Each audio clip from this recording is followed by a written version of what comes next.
మొత్తానికి ప్రపంచం అంతా జరుపుకునే ప్రేమ దినోత్సవం. ఈ ప్రేమ దినోత్సవంలో ఏమండి ఎక్కడ చూడండి ప్రేమ గురించే మాటలు. ఒరే పువ్వులు ఇచ్చుకోవడం కాదురా సన్నాసుల్లారా, ఒరే బయట ఉన్న మొహాన్ని తేటగా ఉందని చూసి ప్రేమించడాలు కాదురా, లవ్ అట్ ఫస్ట్ సైట్ కాదురా, దేవుని లవ్వే ఫస్ట్ రా. ఈ ప్రపంచానికి దేవుని గూర్చి ప్రేమను గూర్చి తెలీదు. వాళ్ళకి తెలిసిన ప్రేమల్లా వ్యామోహం, ఆకర్షణ, కోరిక, కామం. ప్రేమ అంటే నన్ను అడిగితే మొట్టమొదటి ప్రేమ అనగానే కామము ఫస్ట్ ప్రధాన స్థానంలో ఉండేది కామం.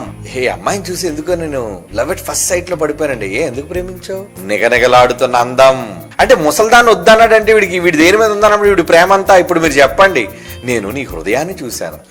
ఈ మాట మాయ మాటలనే మాట్లాడతాడు. నీ మనస్సుని చూశాను నేను ప్రేమించింది నిన్ను కాదు. మరేంటి ఇది ఒక గొర్రె కదా, కలకత్తా బకరా ఇది. అవునా, నిజంగా నన్ను చూసి ప్రేమించలేదా? లేదు, నేను నిన్ను ముఖాన్ని చూసి ప్రేమించలేదు. మరి దేన్ని చూసావు? వీడు ఇంకేదో చూశాడులేండి, కానీ దానితో మాత్రం నాటకాలు చెప్తున్నాడు, మాయ మాటలు. ఏమని?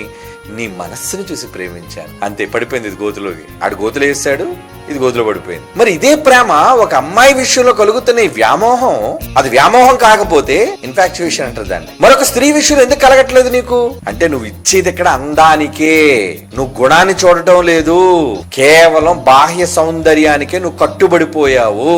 వీటన్నిటిని చూచి మనిషి ప్రేమని చెప్పి మోసంలో బ్రతుకుతున్నారు. ప్రపంచం అంతా మోసంలో బ్రతుకుతుందండి టోటల్ గా.